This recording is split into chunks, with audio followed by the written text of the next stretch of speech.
नमस्कार। आप इस समय देख रहे हैं हरिंदर समाचार अपडेट एंड फोरकास्ट। तो फिर से जो मानसून का अगर प्रोग्रेस देखें, मानसून 2023 का, तो मानसून आज पुनः जो है इसने आगे यानी कि प्रोग्रेस किया है। और इस बार जो पूर्वी ब्रांच है वो आगे प्रोग्रेस नहीं कर पाया है। जो पश्चिमी ब्रांच है, ये वाला ये साइक्लोन विपर्जय लगातार मानसून को इस प्रकार खींच रहा है पश्चिम दिशा में।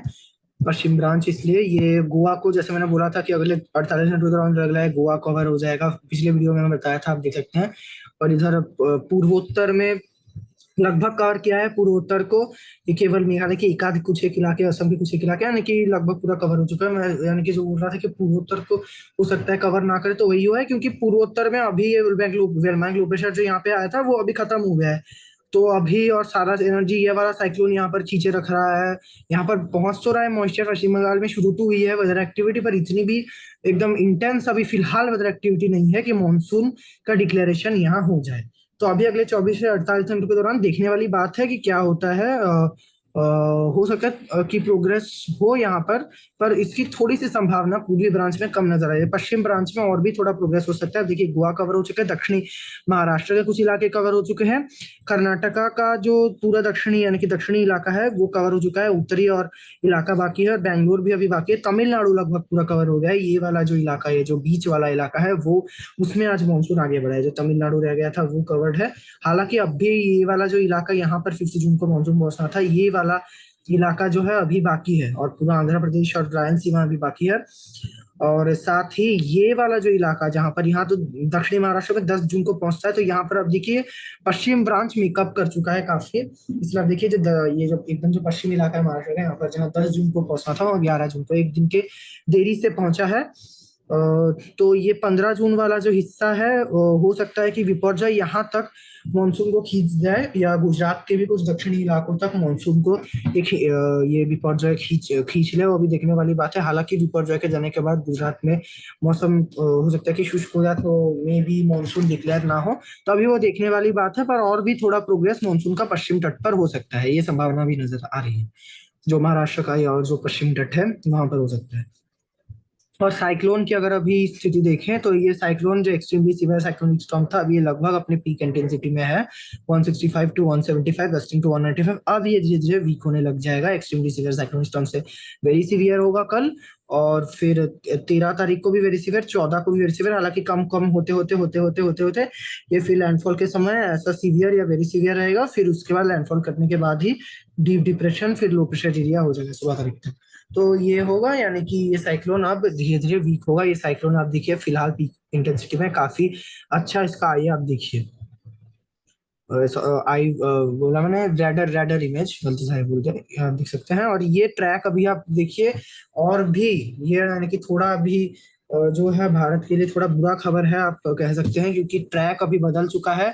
अभी ये ट्रैक आईएमडी का जो निकला है वो पूरा आप देखिए गुजरात की तरफ दिखा रहा है। यानी कि ये साइक्लोन पहले जो है यहाँ पर लग रहा था कराची की तरफ जाएगा, अभी और थोड़ा सा मुड़ गया है। यानी कि अब इसका लैंडफॉल मतलब, पर ये गुजरात में, मैंने जैसे पहले बोला था वीडियो में कि लग रहा है कि गुजरात में लैंडफॉल होगा तो काफी वीक हो जाएगा। हालांकि उस समय लग रहा था कि ये ऐसा डिप्रेशन डीप डिप्रेशन रह जाएगा। अभी हो सकता है कि एक साइक्लोनिक स्टॉर्म रहे, या सीवियर साइक्लोनिक स्टॉर्म रह सकता है ये लैंडफॉल के समय। यहाँ पर आप देखिए severe cyclonic storm, very severe रहने की जो भी संभावना है इसकी कम है, पर बहुत ज्यादा वीक नहीं होगा। कुछ ना कुछ क्षति तो ये अब गुजरात को लग रहा है कि अरब ये जो हवाओं के इससे भी थोड़ा सा क्षति पहुंच सकती है, क्योंकि सीवियर साइक्लोनिक स्टॉर्म भी काफी हद तक, सीवियर साइक्लोनिक स्टॉर्म के डीप डिप्रेशन साइक्लोनिक स्टॉर्म, ये भी काफी हद तक जो है हानि पहुंचाती है। लाइफ प्रॉपर्टी, जान माली का जान माल का नुकसान होता है। तो वो होने की संभावना नजर आ रहा है। अब देखिए अभी डायरेक्ट इम्पैक्ट में ये गुजरात राजस्थान का भी दक्षिणी इलाका, जैसलमेर डिस्ट्रिक्ट भी अभी शामिल है, मैं आप दिखा सकता हूँ आपको।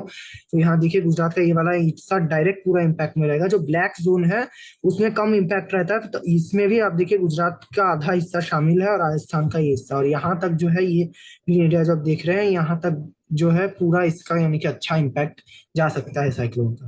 यानी कि यहाँ जान माल की हानि हो सकती है। आप देखिए ट्रैक ये इस प्रकार है।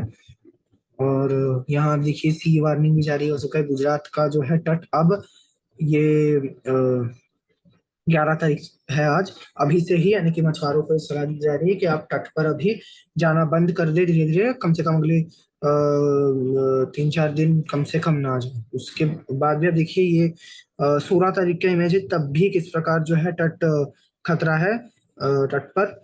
तो अब यानी कि साइक्लोन, ये थोड़ा यानी कि बुरा खबर है कि गुजरात की तरफ अभी लग रहा है कि साइक्लोन आगे जाए।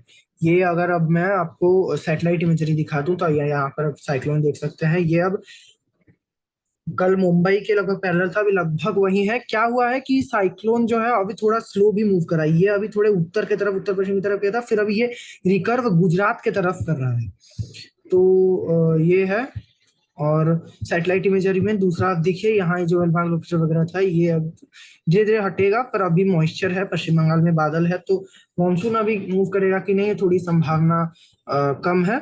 तो वो तो मौसम विभाग जैसे यानी कि सिचुएशंस अगर फेवरेबल होती है तो आ जाएगी। मध्य भारत में कुछ बादल है, हालांकि गर्मी बरकरार है। कई इलाके मध्य भारत के आज जो है यानी कि हीट वेव यहाँ पर कई इलाकों में है, जैसे टॉप 10 सिटीज में ये आपका यहाँ पर उड़ीसा में झारसुगड़ा हो गया, संबलपुर हो गया, इधर छत्तीसगढ़ का बिलासपुर, रायपुर भी आज शामिल है टॉप 15 हॉटेस्ट सिटीज में। नागपुर, वारधा इलाकों में इनकी भीषण गर्मी का प्रकोप अभी जारी है। और ये वाले इलाके भी अब देखिए, उत्तर भारत आज शुष्क हो चुका है, यहाँ पर जो कल बादल से पश्चिम विक्षोभ ये वाला आगे निकल चुका है। अब हवाओं की स्थिति में देखते हैं। तो हवाओं की स्थिति में पहले मैं साइक्लोन का वेदर मॉडल क्या दिखा रहा है ईसीएमडब्ल्यूएफ का पहले दिखा दूं। अब देखिए साइक्लोन ईसीएमडब्ल्यूएफ का अभी मुंबई के फिलहाल लगभग पैरेलल है, और ये अब धीरे धीरे और भी उत्तर में मूव करेगा। पहले तो उत्तर में मूव करेगा, फिर जैसा आईएमडी का ट्रैक है ये, फिर क्या है कि उत्तर पूर्वी दिशा की तरफ रिकर्व करेगा, यानी कि गुजरात की तरफ, उत्तर पूर्व में गुजरात पड़ रहा है ट्रैक के। तो ये इसीलिए अभी गुजरात में इसकी काफी लैंडफॉल की संभावना नजर आ रही है। लगभग आप कह सकते हो 95% अभी, क्योंकि केवल 72 घंटे ही बाकी हैं, 72 या हो सकता है कि 3 से 4 दिन यानी कि बाकी लैंडफॉल के। तो अभी जो यानी कि डेटा आया है वो आप कह सकते हो कि काफी ज्यादा एक्यूरेट होता है।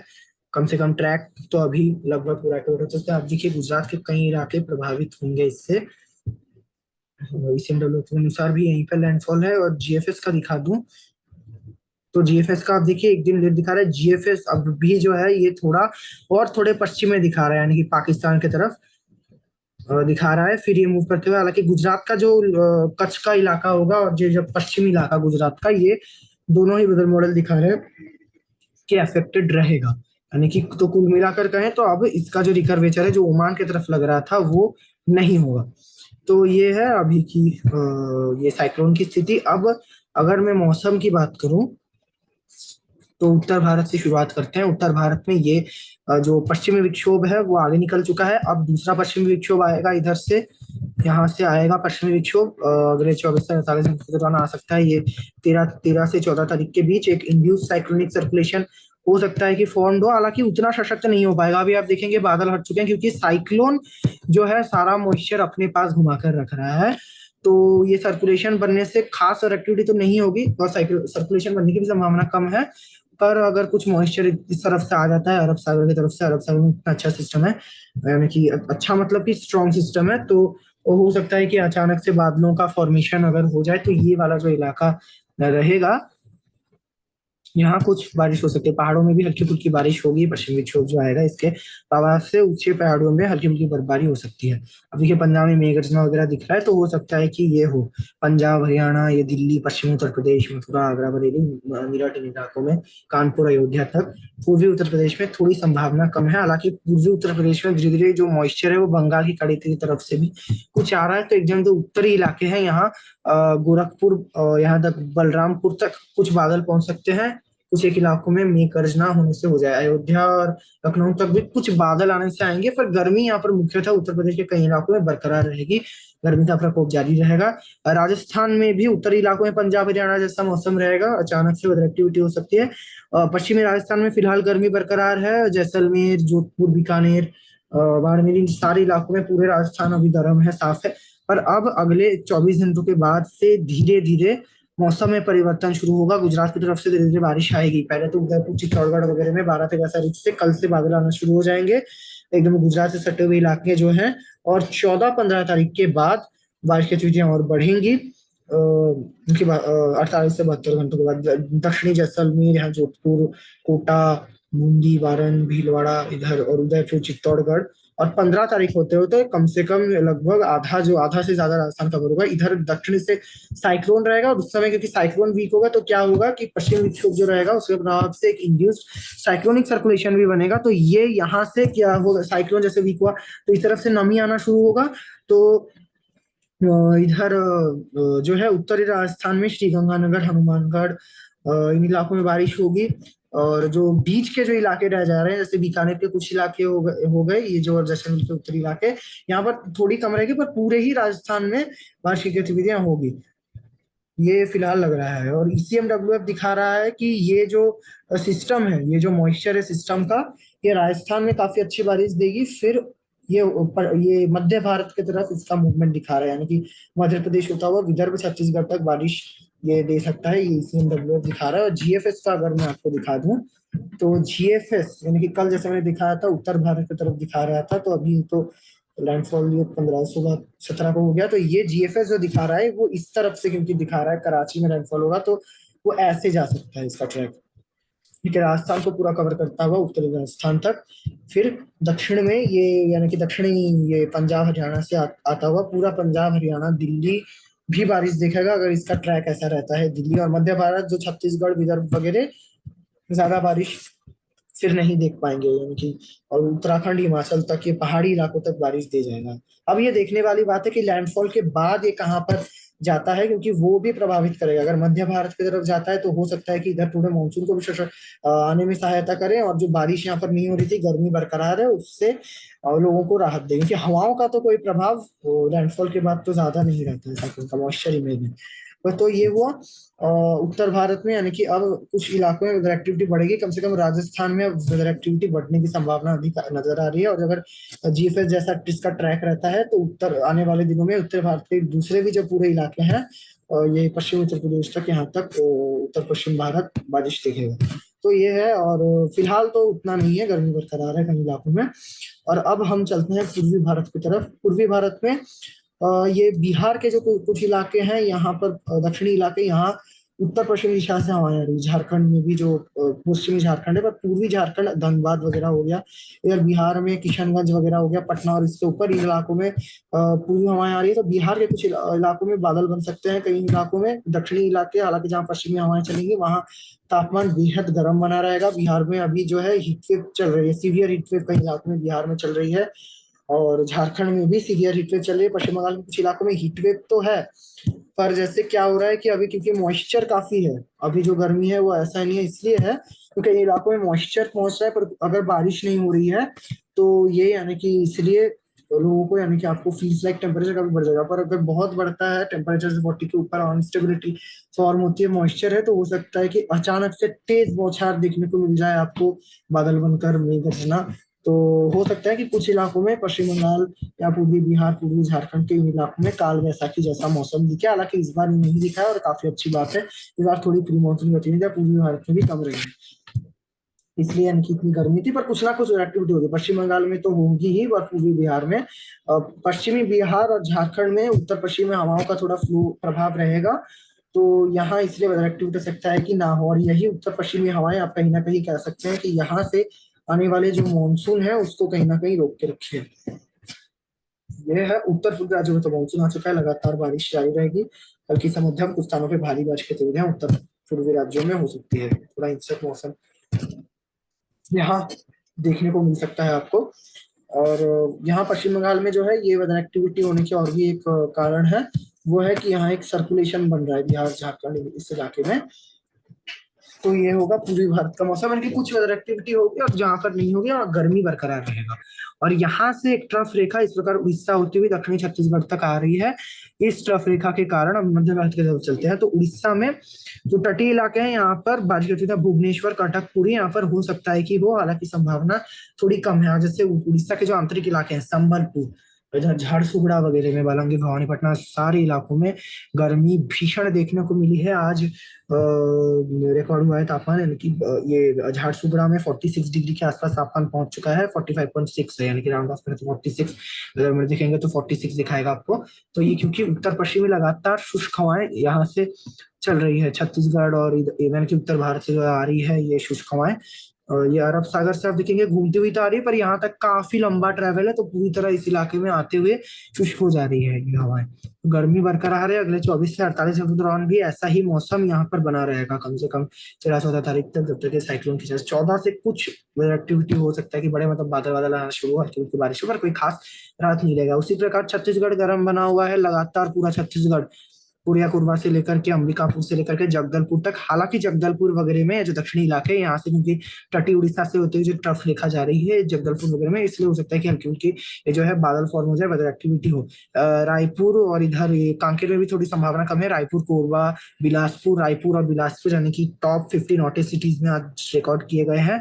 और अभी गर्मी लगातार बरकरार रहेगी, पर अचानक से हो सकता है कि बादल फॉर्म हो या हल्की बारिश हो जाए, थोड़ी संभावना है। पर जब तक ये जो साइक्लोन यहाँ पर बना हुआ है, और भी संभावना कम नजर आ रही है, क्योंकि आप देखिए हवाओं को लगातार ये यहाँ पर घुमाया हुआ है, मॉइस्चर को यही खींचा हुआ है, तो इसलिए थोड़ी बारिश की संभावना कम नजर आ रही है। विदर्भ में आप कह सकते हो छत्तीसगढ़ से थोड़ा ज्यादा बारिश हो सकता है, अरब सागर से, क्योंकि विदर्भ छत्तीसगढ़ से निकट है ज्यादा, तो यहाँ पर मॉइस्चर जल्दी पहुंच सकता है। और जैसे रायपुर में यानी कि पश्चिम से कुछ बादल दिखे थे पश्चिमी तरफ, बिहार, विदर्भ के आज कुछ एक इलाकों में हल्की हल्की जो है वेदर एक्टिविटी हुई है, प्री मानसून गतिविधियां, हालांकि कोई खास वेदर एक्टिविटी नहीं थी, पर ये देखने को अभी मिल सकती है।